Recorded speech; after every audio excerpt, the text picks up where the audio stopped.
Trending आहे माझं बाब अशी कालच्याच कॅबिनेटमध्ये माननीय मुख्यमंत्री महोदयांचं मी लक्ष वेधलेलं आहे की वसई विरार या परिसरात घराघरामध्ये 3-4 फुटाचं पाणी गेलेलं, पालघरच्या गावागावामध्ये सुद्धा 4-4 फुटाचं पाणी गेलेलं आहे. जेवण तर आपण देऊ शकतो, परंतु आणि जेणेकरून लक्षात आलं का की सगळं लोकांचा संसारच, मुलांची पुस्तकं भिजलेली आहेत, पांघरून भिजलेले, कपडे भिजलेले. आता TV, फ्रीज, पलंग वगैरे या गोष्टी काही शासन देणार नाही, परंतु अत्यावश्यक ज्या गोष्टी करतात माननीय मुख्यमंत्री महोदयांनी लगेच आपत्ती व्यवस्थापन त्याला सांगून, त्यामध्ये माननीय मुख्यमंत्री महोदय आपल्याला तिथून मेसेज आला पण असेल, ऐकला का? आता उद्यापासून पंचनामे होतील. पंचनामे करताना माझी सूचना राहील की महसूल विभाग आणि महानगरपालिका विभागाने एकत्र त्या ठिकाणी पंचनामा करावा, त्या ठिकाणी आपल्या अधिकारी कोऑर्डिनेशन करावे आणि मॅक्झिमम त्याच्यामध्ये लोकांना रिलीफ देण्याचा प्रयत्न राज्य शासनाने होईल असं मी सांगतो. सर, आज 5 दिवस झालेला आहे पंचनामे उद्यापासून तुम्ही आदेश देत आहे, मात्र आणखी लोकांच्या घरामध्ये लाईट नाही, आणखी ही लोक अंधारामध्ये आहेत. तर तातडीची व्यवस्था म्हणून त्यांच्यासाठी काय व्यवस्था होऊ शकते? कारण चाळीतल्याच रूम आहेत बऱ्याच ठिकाणी, अनेक ठिकाणी झोपडपट्ट्या आहेत, सकल भाग आहेत, लहान लहान मुलं आहेत. याच्यामुळे तातडीची इलेक्ट्रिसिटी कशा पद्धतीने उपलब्ध होऊ शकते? अजून काय झालंय, भाग अजून सुद्धा पाणी साठलेलं आहे. ज्या ठिकाणी डीपी आहे त्या डीपीच्या मध्येच पाणी आहे. केवळ ज्या ठिकाणी फ्रॅक्चर झाले, पंक्चर झाले, ते रिपेअर करण्याकरता सुद्धा तिथे पाणी आहे. शेवटी ही वस्तुस्थिती आहे की लोकांचे हाल होत आहेत, लहान मुलं आहेत, अशा वयोवृद्ध लोक आहेत. या तुमची पूर्ण जाणीव असताना सुद्धा जितक्या लवकर पाणी उसरलं जाईल त्या पद्धतीने MSCBचे लोक काम करतील. त्याकरता सर्व अधिकारी, खासदार, आमदार, माननीय जिल्हाधिकारी, माननीय आयुक्त आणि आयुक्तांच्या हाताखालचा पूर्ण स्टाफ, जिल्हाधिकारी महोदयांच्या हाताखालचा पूर्ण स्टाफ, महसूल आता या ठिकाणी आपल्या ग्रामीण भाग नसल्या कारणानं जिल्हा परिषदचा कर्मचारी वर्ग इथे येऊ शकतो, परंतु एकूण सर्व खात्याचे लोक त्या ठिकाणी सतर्क आहेत. काही ठिकाणी शिक्षक, ग्रामसेवक, तलाठी एकत्र कामाला लागले. आता अशी इच्छा सुद्धा परिस्थिती काम करण्यासाठी तिथं नाही आहे. आता खरं म्हणजे सावळ्यांचा तर इतका मोठा मतदारसंघ की जव्हार, वाडा, मोखाडा, तलासरी, वसई, पालघर हा टोटल म्हणजे तर सावरांचं म्हणजे स्वतःलाच त्याला सावराला वेळ मिळाला, ऐकला का? परंतु नेतीनं सगळे कार्यकर्ते काम करत आहेत, म्हणजे पॉलिटिकल कार्यकर्ते पण काम करत आहेत. एकच पक्षाचे all party people are working आणि सर्व समाज सुद्धा या अशा संकटाच्या वेळेला सगळ्यांना मदत देण्याकरता.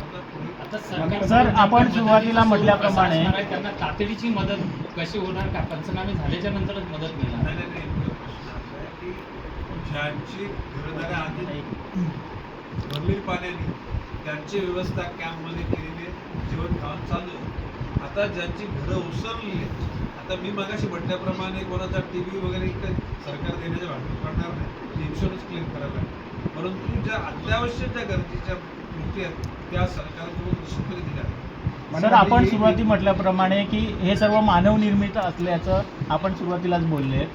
अनेक गटारं आहेत, जे महत्त्वाचे नाले आहेत त्याच्यावर अतिक्रमण झालेलं आहे. त्याशिवाय आपल्या विभागाने म्हणजेच वन विभागाने आदिवासींना दिलेले वनपट्टे आहेत शहरामध्ये, त्याच्यावर देखील मोठ्या प्रमाणात बांधकाम, अनधिकृत बांधकाम झालेले आहे. तर शासन म्हणून हे अनधिकृत बांधकाम आणि इन्क्रोचमेंट जे नाल्यांवर वगैरे झालेलं आहे, याच्या संदर्भात काही ठोस ॲक्शन घेणार आहे का? हे बघा, बाब अशी आहे की वन विभागाच्या जागांवर केलेलं बांधकाम हे निश्चितपणे काढत नाही. डिफेन्सची जागा असेल तर डिफेन्सचे लोक तिथं पाय रोवू पण देत नाही, परंतु अन्य जे खाती आहेत त्या खात्यांच्या ठिकाणी जागेवर वसलेल्या लोकांना 2011 पूर्वीचे पुरावे असतील तर त्या लोकांना 500 square foot, 1000 square foot, 1500 square फूटपर्यंत त्या ठिकाणी अल्प किमतीमध्ये त्या ठिकाणी घराकरता जागा दिली जाणार आहे. आता साताऱ्याला एकूण जी झोपडपट्टी सादृश्य परिस्थिती आहे तिथे क्लस्टर डेव्हलपमेंट काही ठिकाणी होतो, काही ठिकाणी रिडेव्हलपमेंट होतो. आता नवी मुंबईमध्ये जो माझं गाव आहे त्या गावामध्येच खेरणा बनकोडे 2 गाव आहेत, तिथे 84 एकर जागा आहे. आता नवी मुंबई महानगरपालिकेचे सभागृह सागर नाईकांना मी डिझाईन करायला सांगितलेली आणि तीच मगाशी मी राजन नाईक आणि आपल्या उभे मॅडमच्या या हे दोन्हीच कामदार आहेत इकडेच. तर त्या अनुषंगानं ती डिझाईन इथे दिली जाईल. सेल्फ डेव्हलपमेंट हा कॉन्सेप्ट इथं वापरला जाण्याची शक्यता आहे, जेणेकरून लोकांना शास्त्रीय पद्धतीनं जीवन जगण्याकरता घर मिळावं हा त्याच्यामध्ये उद्देश आहे. पंतप्रधान नरेंद्रजी मोदीजींची भावना आहे की देशातला प्रत्येक नागरिक हा त्याच्या डोक्यावर छप्पर असला पाहिजे. अन्न वस्त्र निवारा ही मानवाची गरज आहे, ती भागवण्याकरता एकूण शासन यंत्रणा कार्यक्षमतेने काम करते आणि त्यामध्ये आपल्या सगळ्यांचं सहकार्य मिळते, ही महत्त्वाची साहेब, बाब आहे. 48 तास झाले, आज 48 यहाँ तास पर झाले, जो म्हणजे सफाई- पाऊस थांबलेला आहे तरी पण अजूनही पाणी जात नाही. ड्रेनेज लाईन चे नियोजन नाही, त्याच्यामुळे होते, कारण हा पहिला पाऊस आहे. भविष्यात या 2 महिन्यात परत एकदा पाऊस ज्या पडला तर- ठिकाणी गरजेचं तिथं पंपिंग केली जाणार आहे, पूर्वी सुद्धा या ठिकाणी ज्याला घर नव्हते त्याला शेतामध्ये किंवा मिठागरामध्ये पाणी भरलेलं असायचं. हे 15-15, 20-20 दिवस ते पाणी निसर्ग म्हणजे त्याला तिसरा निचरा होत नव्हता. आता परिस्थिती झालेली आहे, ते कोणाला दोष देण्यापेक्षा परिस्थिती झालेली निर्माण त्याच्या उपाय काढण्याकरता आपण या ठिकाणी आणि लवकरच मुंबईमध्ये या वसई विरार महानगरपालिकेच्या सर्व समस्या या उन्हाळ्यातल्या, पावसाळ्यातल्या, हिवाळ्यातल्या या समस्या दूर करण्यात, त्याच्यामध्ये आरोग्य, शिक्षण, त्या ठिकाणी रस्ते, यातायात, वीज, करमणूक या सर्व गोष्टी करता बैठक लावून सर्वांगपूर्ण त्या ठिकाणी विकास व्हावा यासाठी सर, आम्ही इसमें सबसे बड़ी सफाई हो रही है सर। गटर सफाई को लेकर 3 कंपनियां जो नियुक्त की गई थी आचार संहिता लागू था उस समय ही, आरएनबी, अमृत और क्रिस्टल, इन तीनों के द्वारा जो सफाई कर्मी नियुक्त किए गए हैं वो करीबन इस समय 1500 के आसपास जो शहर में काम कर रहे हैं। इससे पहले 3500 काम कर रहे हैं।